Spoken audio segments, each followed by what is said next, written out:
សូមជម្រាបសួរលោកតាលោកយាយអ៊ំពូមីងបងប្អូនទាំងអស់គ្នានិងកូនកូនកុមារជាថ្មីម្ដងទៀតចានៅថ្ងៃនេះបានជួបជាមួយនឹងខ្ញុំចរិយានិងកូន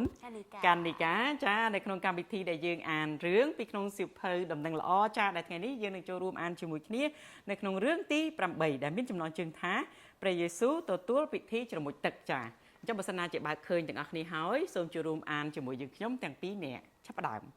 រឿងទី8ព្រះយេស៊ូវទទួលពិធីជ្រមុជទឹកព្រះយេស៊ូវបានចម្រើនវ័យធំឡើងជាមួយឪពុកម្ដាយទ្រង់ទាំងស្ដាប់បង្គាប់ដល់ពួកគាត់ផងទ្រង់ធ្វើការជាមួយលោកយូសែបជាឪពុកដែលជាជាងឈើ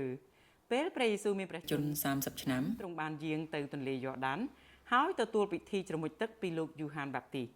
មនុស្សម្នានៅទីនោះបានឮសំឡេងព្រះវរបិតាមានបន្ទូលពីឋានសួគ៌មកថានេះជាកូនស្ញួនភ្ញីរបស់យើងជាទីពេញចិត្តយើងណាស់រួចព្រះវិញ្ញាណបរិសុទ្ធក៏យាងមកសន្ធិដ្ឋលើព្រះយេស៊ូវដូចជាសត្វព្រាបព្រះត្រៃឯកព្រះបីរួមមួយព្រះវរបិតា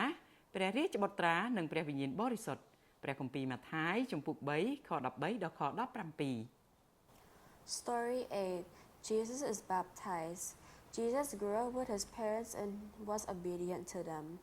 He worked with Joseph, who was a carpenter. When Jesus was 30 years old, he went to the river Jordan and was baptized by John the Baptist. The people who were there heard God, the Father, say from heaven, "This is my own dear Son, with whom I am well pleased." And the Holy Spirit came down on Jesus like a dove. Trinity, three separate persons but just one God.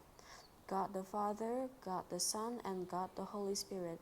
Matthew chapter 3, verse 13 to 17. ចាអរគុណកូនអរគុណចាអញ្ចឹងយើងនឹងជួបគ្នានៅរឿងយើងលើកក្រោយទៀតគឺរឿងទី9សូមអរគុណសូមជម្រាបលា